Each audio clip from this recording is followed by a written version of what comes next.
Welcome back to the show. I'm so excited for yet another epic conversation on Rebel Radio with my new friend, Roxanne. Roxanne, welcome to the show. Thank you for being here today.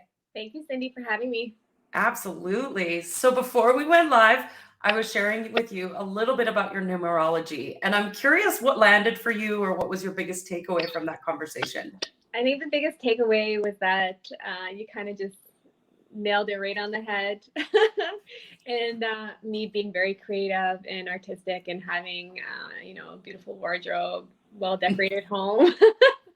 It kind of just explained to me kind of why I do that and why I like my mindset is kind of and where I like create my energy toward those things. So Yeah, I love that. And now you can tell your husband it's because I'm a 3. I there's need no more other clothes because I'm a explanation. 3. There's no other explanation. I'm a 3. Right? Don't need to blame it on anything else. It's just I'm a 3. I love that. I love So it. tell us a little bit about who you are, what you do, and who you're here to serve. Absolutely. So I am I'm a mother of 4 beautiful children, as well as I am a life coach and an inspirational speaker. I also do spiritual guidance and energy healing. My purpose here and my soul mission in life is to help other souls alike and souls that are lost to find the why to their existence and to seek enlightened relationships and have enlightened relationships in their life. I love that. So who do you mostly work with? Honestly, like I don't like everyone's like, oh, you got to narrow down a niche, you got to narrow it. I'm like, no, I work with everyone who can benefit from my services. I seem to work with a lot of young males, which is really funny, in their 20s, and females in their 30s, mothers, and kind of that's been the spectrum. But I've also worked with other women that are in their 50s. It just ranges on where they are in their journey and kind of what they're seeking and if they're having an awakening period or whatnot. Yeah, it doesn't matter how old you are. When you're ready to awaken, you're ready to awaken. I That's love right. that. Yeah, so good. So 4 children and an entrepreneur. That's got to require some self-mastery. Just a smidge. Just a smidge. So tell us a little bit about like what your self-mastery journey has been and how it supported you as a mother of 4 and being an entrepreneur. Right. So I feel like time management and really having your non-negotiables is truly, truly important while still building the foundation of your empire, I guess I would say.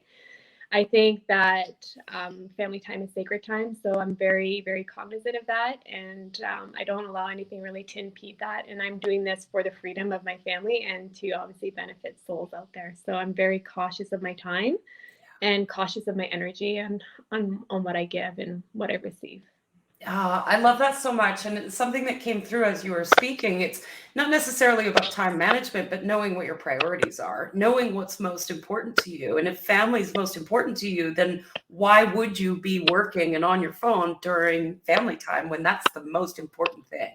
Yeah, and like if I ever have to do anything, I'm always checking with my husband, like, "Are you okay? Like, if I just do this for like," and he's like, "You don't have to ask me." I'm like, "Yes, I do though, because I don't want to kind of mesh that and you know start allowing that to take over." So I'm very cognizant of how other people feel around me. So I think that's really important when you're building a business to this caliber and having a family. Yeah, absolutely. And I mean, I live alone and I'm single, but my cat sometimes gets mad at me. So he'll jump up on the back of my chair if he needs attention. There's no neglection there. I love it. So self-mastery, this is kind of a term that's really loose. Everybody has a different definition of what it is. So I'm curious, how do you define self-mastery? Honestly, I believe self-mastery for myself is kind of our inner self-work. It's kind of knowing where our weaknesses are and strengthening them and, reinforcing our strengths. I think self-mastery is a never-ending journey. I think that we're continuously learning, continuously doing personal development. And I think it's important because, like I mentioned countless times before on my own podcast, that our knowledge is our power. And if we don't have the knowledge, then we can't be as good as we want to be. So I think that's really important when it comes to self-mastery. Yeah, absolutely. I love that you brought that up. It's a journey, it's not a destination. I think there's this connotation around the word mastery that once you've mastered something, there's nothing else to learn. And this is a story I love to share. My dad was a 2nd degree black belt, and he had his first black belt.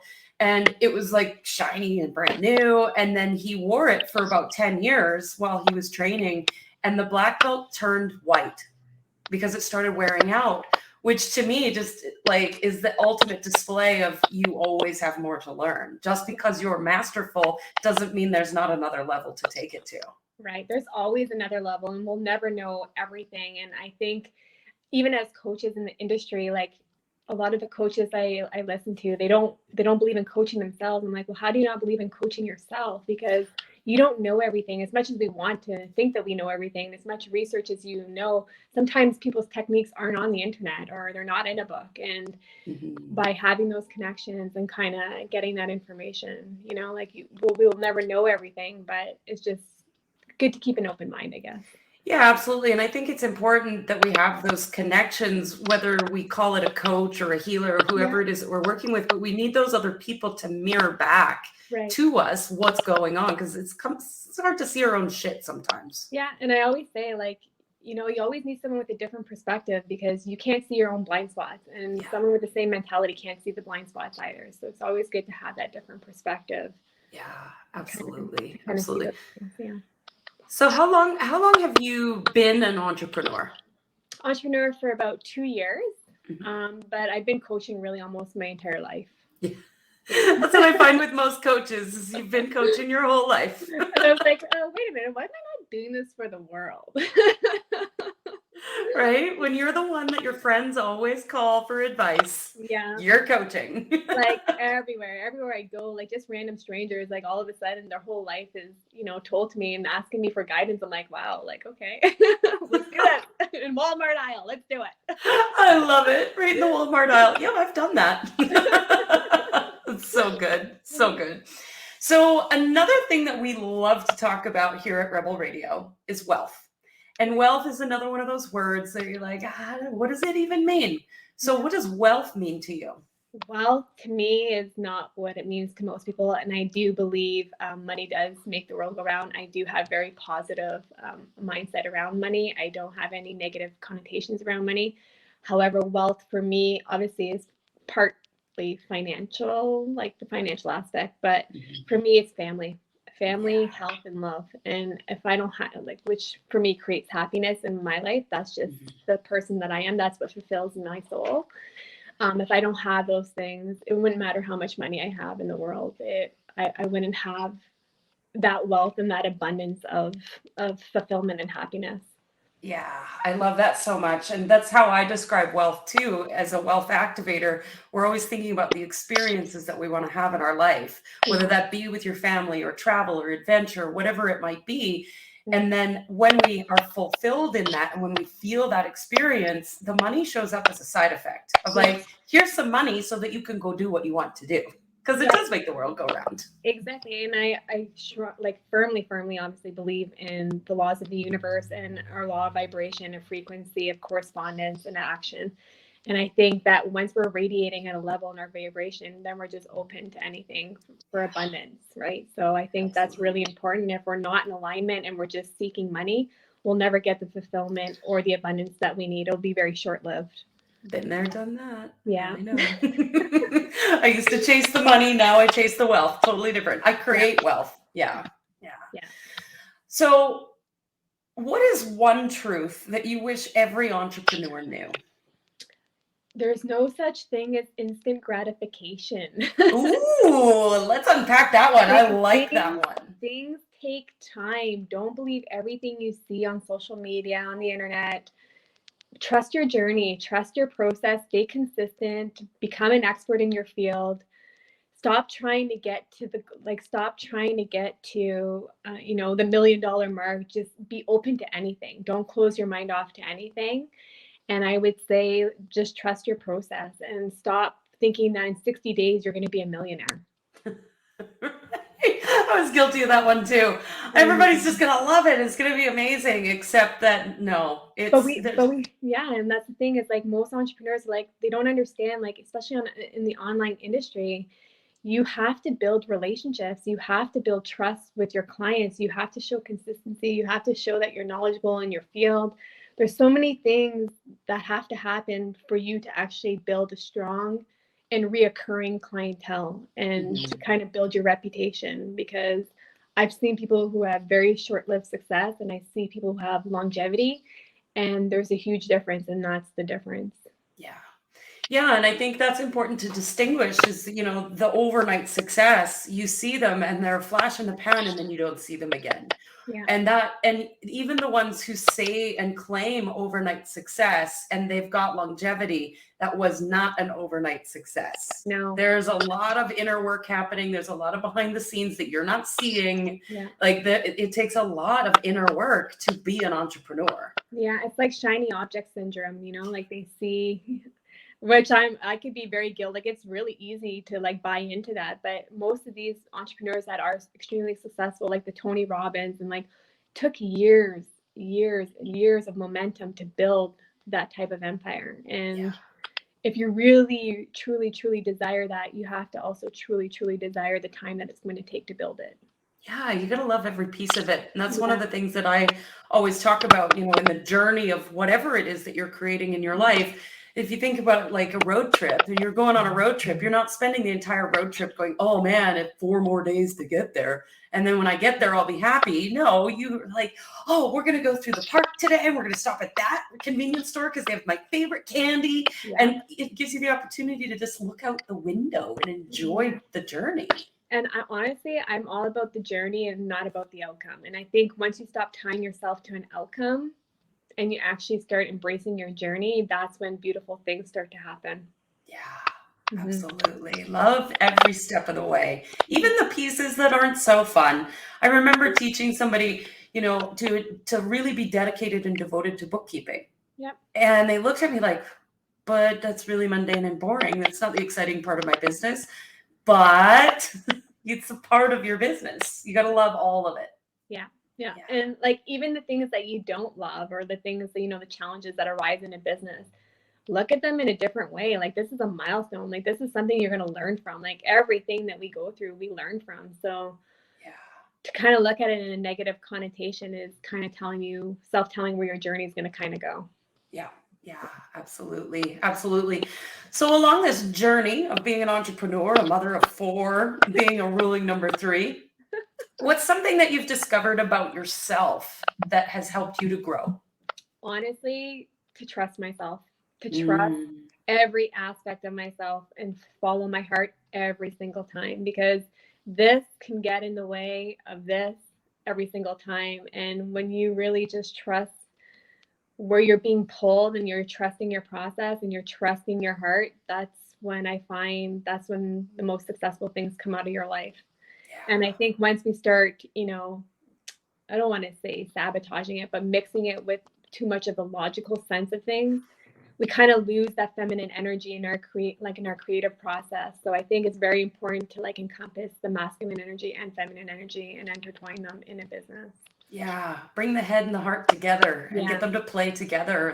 That's unity consciousness right there. Right. Is bringing the mind and the heart into coherence so that you can express yourself without trying to control, because the mind loves that control thing. Yeah, and that's where you find peace, when you allow those things to happen. So when people are conflicted and they have all this stress, I'm like, you're not aligning yourself. Like, your heart and your mind aren't in alignment, and that's when you're going to see struggle, and that's when you're going to see depression. That's when you're going to see kind of that all go downward.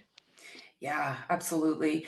So we've all got different processes on how we do this, but I'm curious how you work with your clients and how you get them into that heart-mind coherence. Yeah, I think it's really important. Like, a lot of coaches, they're like, oh, like some people are like, oh, all the answers are from within. And they are, like, partially they are, but sometimes you need someone to point those things out. And I feel like when you start doing exercises like your limiting beliefs and your cognitive behaviors and things like that, clients really kind of get to see and expand on their belief system and kind of question themselves. And I think once we start questioning ourselves, that's when we're truly going through a period of awakening, through ascension, is when we start questioning everything that surrounds us, all the conditioning, all the, everything that we've been kind of taught ourselves or been telling ourselves. And I think once we start going down that path, clients really have more of a realization, and they're able to get real, and they're able to get even deeper and actually start listening to themselves to align themselves. And I think without that without that work, it's almost like it's almost impossible to get to it. Yeah, that's something that I say all the time is question your beliefs daily or more often. Yeah, daily. Like literally I'll be in the shower and like, what? I remember this when I was a kid. Like, oh, like why would I think like that? Yeah. Why didn't I question that? Right? Well, yeah, and I think that's really important to remember is that, thoughts only have meaning once you give them meaning. Exactly. Thoughts are just this energetic debris flying around, and then the mind grabs a hold of one and says, "Oh, this means something," and then you've got hormones running through your body at 286 miles per hour, and your body is either choosing fight, flight, or rest, repose. Yeah. So if your body is choosing fight, flight because of a thought, you might want to question that thought. Exactly. And hang on. And for me, it's like any thought or any belief system that I have to give a second thought to and actually maybe like critically think through or analyze it, I know that it's not a true belief system. And that's when I really start questioning things even further. Yeah. One of my favorite things to say to my mind, I think that's bullshit. Fucking bullshit, Cindy. Bullshit. Bullshit. Because the bullshit meter is really high right now. It's like that card game. Now I'm calling bullshit. Right? I love it. So good. So I don't want to timestamp this video in any way, but there's a lot of things happening in the world right now. There's a lot of disconnect. There's a lot of judgment, control, all the things. And I'm curious, as a coach, as someone who practices self-mastery, what is something that you would share with our audience on how to navigate what's happening in the world right now? Oh my God, what a bleep show. A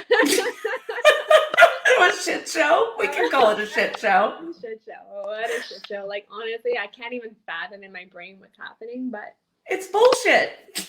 All of it's bullshit. Like this whole, anyway, we won't go into that because everyone has their own view on it. But honestly, I think you just have to really stop looking at everything, stop looking at social media, stop looking at, news lines and headlines and then just making assumptions. This shouldn't be about divinity. This should be about us coming together as a collective and standing up for ourselves as a collective for our human rights. I don't know what's happening where you are, but here we're kind of being impeded on. Doesn't look very promising for a few different things, but I think that we need to stop, what's happening essentially is discrimination. It's racism, really. Like if this was happening in the 50s and we were saying, no colored people allowed in a restaurant or no one back, it's ludicrous. It's ludicrous that we would even want this as a community. We should be working together and loving each other and supporting and guiding each other through it. And it tears me up because I'm a very empathic person. So I feel everything that's happening and it's really, really, really challenging. But I think you just need to trust your heart and stop listening to everything and anything else and realize that we are all human beings and we all have choices and we all have rights and that we all need to respect each other for them. Yeah. Oh, couldn't have said it better myself. Just love each other. Just love each other. Yeah. Just love each other because that's what we need. We all need to come together. And it's really sad to see such a division because even I see families being divided. I see friendships divided. I've seen people lose their jobs because they don't want to conform. It's really, really sad. And I think that we just have to have empathy for one another and compassion and not lose humanity in all this chaos. Yeah, absolutely. Yeah. Roxanne, I want to thank you for being on the show. I feel like I could talk to my guests all day long. I just love Rebel Radio Show Day. It's my favorite day. But as always, we end the show with one last question. Yeah. What do you dream of for the world?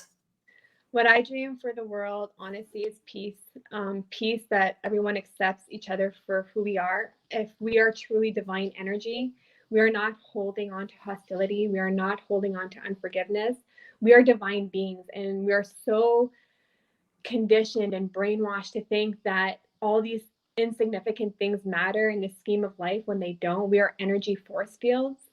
And if I could just see everyone actually love each other as divine beings, I think this place would honestly be heaven. Yeah. Whew, Goosebumps. Thank you so much for being on the show today.